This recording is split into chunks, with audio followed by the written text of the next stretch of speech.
나의 바위 나의 구원이신 하느님, 내 머리의 생각과 내 입술의 말들이 주님 마음에 들게 하소서. 아멘.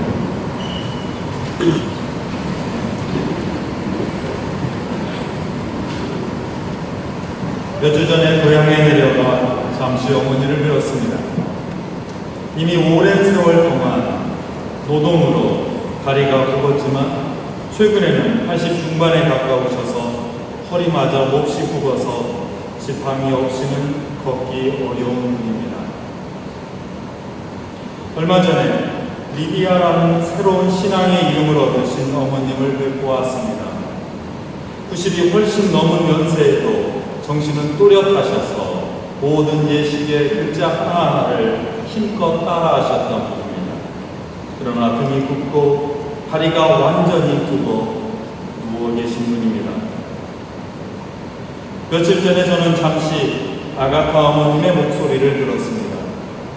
평생 우리 성당에 나오시면서 신앙의 힘으로 사셨으나 모진 고생으로 뼈가 상들어지고 허리가 굽어서 이제는 늘 방 안에서 우리 교우들을 그리면서 기도하시는 분입니다. 이틀 전에 저는 마리아 어머님과 통화를 했습니다.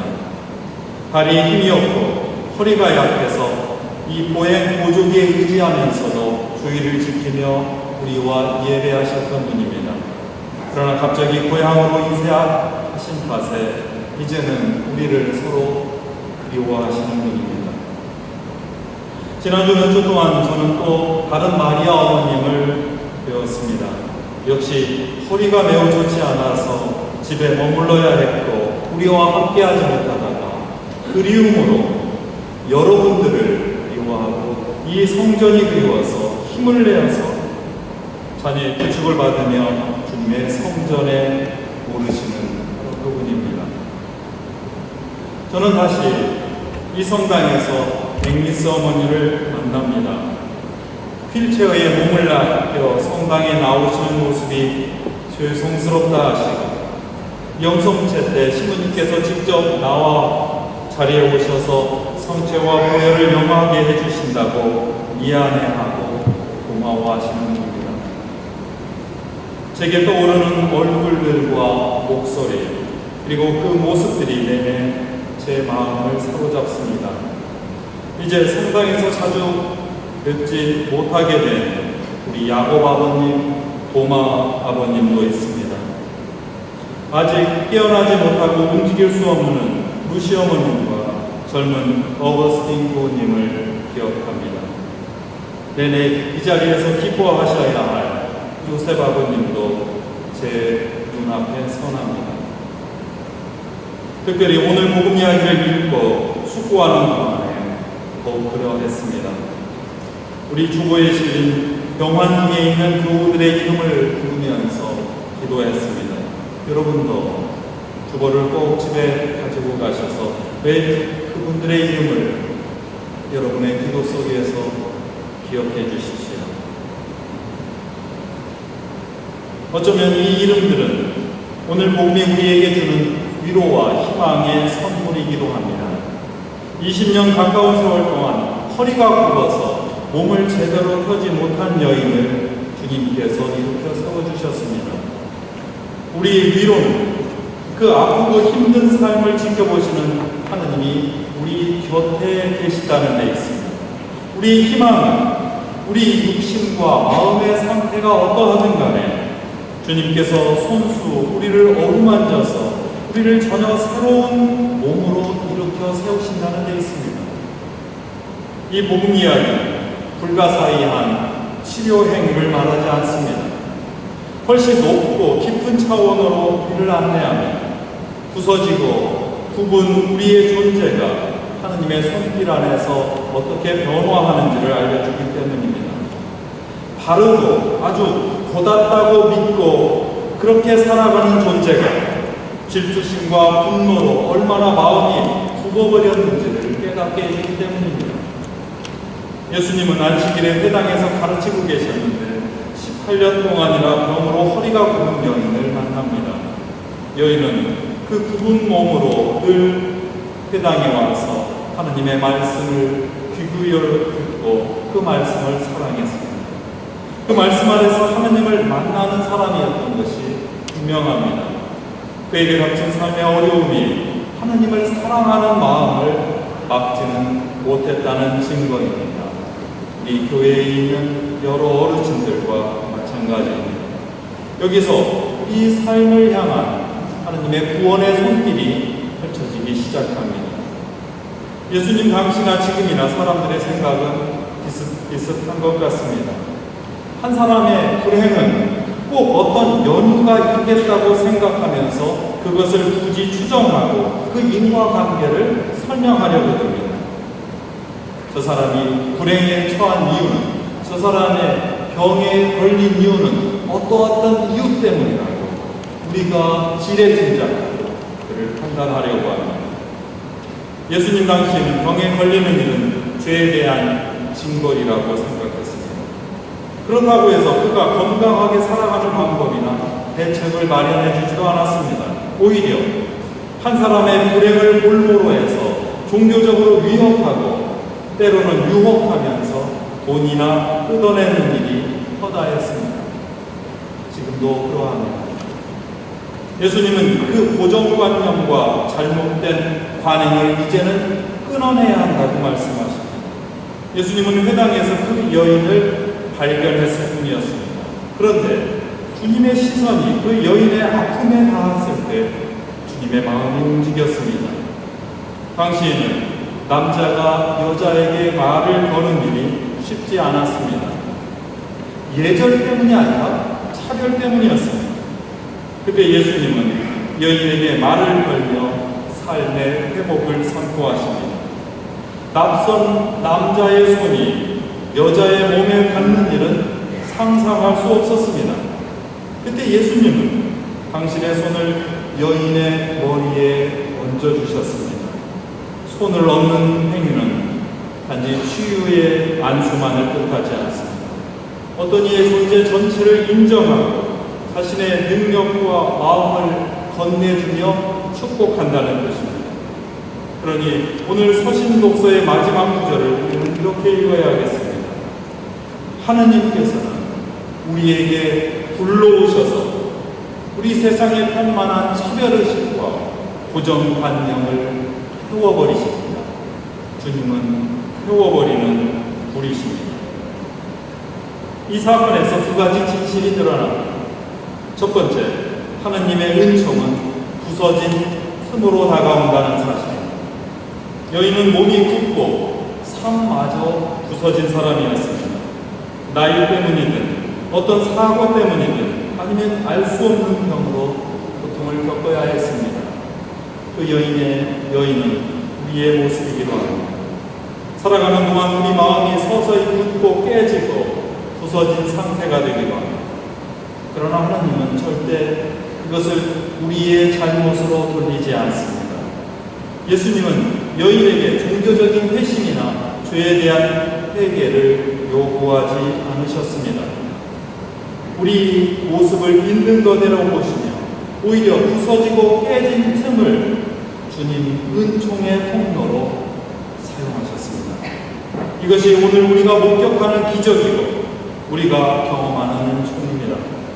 부서지지 않았다가 완벽하다고 생각하는 이들에게는 하느님의 빛과 은총이 들어올 틈이 존재하지 않습니다. 두 번째 진실은 하느님께서 어떤 일을 하실 때 인간의 잣대를 쓰시지 않는다는 사실입니다. 하느님은 하느님의 시선과 하느님의 잣대를 쓰십니다. 그러니 함부로 우리가 만든 인간의 잣대를 하느님의 잣대라고 우기면서 누군가를 판단하기를 멈춰야 합니다. 신앙생활이나 종교생활을 하는 사람, 보수든 진보든 이념을 신봉하는 사람이 오히려 이런 잘못을 범하기 쉽습니다. 오히려 초급 신앙인이 자신의 체험 속에서 하느님을 완전히 이해한 것처럼 행동하고는 합니다. 역사와 삶의 복잡성을 무시하고 자기 경험과 이념에 붙들리고 붙잡힌 사람은 자신이 만든 순결한 기준으로 다른 일을 함부로 판단하기 쉽습니다. 이런 사람들을 움직이는 힘은 하느님이 아니라 오히려 자기 자신입니다. 그러나 신앙은 자기 자신의 기준을 넘어서는 일입니다.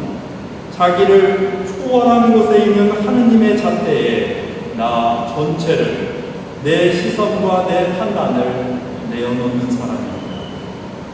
그렇다면 왜 이 진실을 해당자가, 아니 우리는 알아차리지 못하는 것일까요? 오늘 복음을 잘 들여다보면 회당장의 두 가지 행동에서 문제를 발견할 수 있습니다. 첫 번째, 그의 분노가 그의 눈을 멀게 했고 그의 분개가 판단을 흐리게 했다는 사실입니다. 회당장은 안식일 율법에 매우 충실하고 성실한 사람이었습니다. 아니, 회당에서 가르치는 예수님을 나무랄 만큼 책임감과 용기가 있는 사람이었습니다. 그러나 그는 자신의 사명감과 책임감에 사로잡힌 나머지 회당에서 벌어지는 새로운 일을 그대로 보지 못했습니다. 예수님을 그저 낯선 해방꾼으로 보았습니다. 그는 회당이 잘 지키고 있었을지언정 지난 18년 동안 몸이 굽어서 고통받는 가운데에서도 회당에 나와 성전에 나와 하나님 말씀에 귀 기울였던 그 여인을 바라보지 못했습니다. 예수님의 행동으로 그 여인을 다시 발견하게 되었다면, 그대로 인정하면 되었을 텐데, 새로운 일을 벌이는 사람을 향한 질투심과 적개심만을 자신 안에서 키웠습니다.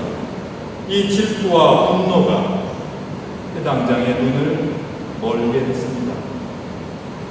둘째, 그는 다른 사람을 선동했습니다.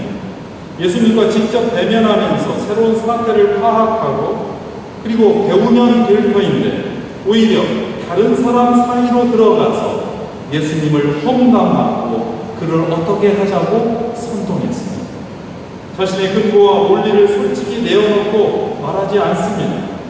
사태의 복잡성을 아직 파악하지 못한 사람에게, 그 정보를 잘 모르는 사람에게 당연한 율법의 논리만 내세워서 사람들의 또 다른 분노를 조장하고 그렇게 유혹하고 있는 것입니다. 남을 비판하는 일에만 빠지다 보면 자기 자신의 삶은 공허해지기 마련입니다. 문제는 이 공허함을 채우기 위해서 처음에 정당한 문제 제기는 이제 비난으로 변질되고 억측과 선동이 된다는 사실을 우리 신앙인이 회당장의 잘못을 통해서 기억해야 합니다. 여기서 발견하는 역설이 있습니다. 그동안 허리가 굽어서 고생했던 여인은 곧게 서게 되고 스스로 옳고 곧게 살았다는 회당장의 마음은 비틀리고 굽어지고 말았다는 사실입니다. 예수님은 몸이 뒤틀려 제대로 예배를 드리지 못하는 여인의 마음을 아시고 그를 고쳐서 마음대로 서서 절하고 또한 자신의 허리를 굽혀서 하나님께 예배하는 사람으로 변화시켜 주셨습니다. 그러나 스스로 회당을 잘 간수하고 전통을 지키며 올바로 예배했다는 회당장은 실제로 마음이 굳어서 하느님의 뜻을, 하느님을 제대로 바라보지 못했다는 점을 드러내셨습니다. 오늘 장면의 마지막 순간에 나타난 주님의 행동을 기억해 주시기 바랍니다. 예수님은 뒤에서 험담하는 회당장을 직접 찾아가서 꾸짖으셨습니다. 불행으로 고통받는 이들을 눈에 넣고 마음에 담는 측은지심이 하느님의 잣대라는 사실을 깨우쳐 주셨습니다. 안식일은 하느님께서 인간을 위해 만드셨습니다. 인간이 자신의 잣대로 자신을 드높이기 위해서 사용하는 도구가 아니라는 말씀입니다. 예수님은 한 여인의 위치를 완벽하게 회복시켜 주셨습니다. 회당을 지키는 멀쩡하고 건강한 남성만이 하나님의 자손이 아니라 아브라함의 자손이 아니라 병들고 상처입고 허리가 굽어져서 어찌 보면 사람 구실을 못하는 그 고통 속에 걷고 있는 그 여성도 아브라함의 자손인 것을 떳떳하게 선언해 주셨습니다.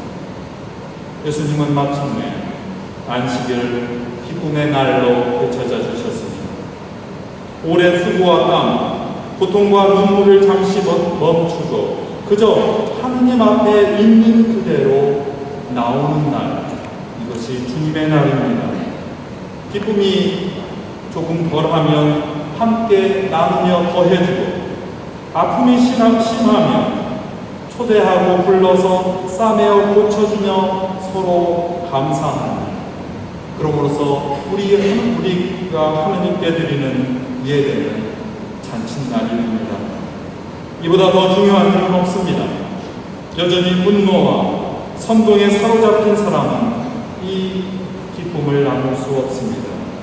오히려 스스로 공허해지고 결국에는 회당장처럼 망신만 당하고 말 것입니다. 오늘을 세례를 받아서 그리스도 안에서 새로운 식구가 되기로 다짐하는 3명의 세례 후보자는 어쩌면 세상 속에서 비틀리고 굽어진 허리를 가진 그 여인이었을지 모릅니다. 그러나 있는 그대로 그 몸을 이 성전에 맡기고 하느님의 손길에 맡겨서 하느님께서 풍성하게 부어주시는 물의 세례, 불의 세례, 그리고 사랑의 은총에 내 몸을 맡긴 사람들로 이 자리에 와 있습니다. 예수님의 이 모든 행동은 오늘 우리가 읽은 예언자 이사야의 선포를 다시 한번 메아려 쳐주고 있습니다. 너희가 사람들에게서 멍에를 치운다면, 비방하고 험담하는 삿대질을 그만두고 못된 말들을 거둔다면, 내가 먹을 것을 굶주린 사람들에게 나누어주고 쪼들린 자들의 배를 채워준다면, 너희의 빛이 어둠에서 떠올라 너희의 어둠이 대낮같이 밝아오리라. 그러니 여기에 모여서 그 주님을 바라보고 함께 기뻐하고 찬송하는 여러분, 주님께서 축복하시고 주님께서 사랑하시는 빛의 자녀들입니다. 성부와 성자와 성령의 이름으로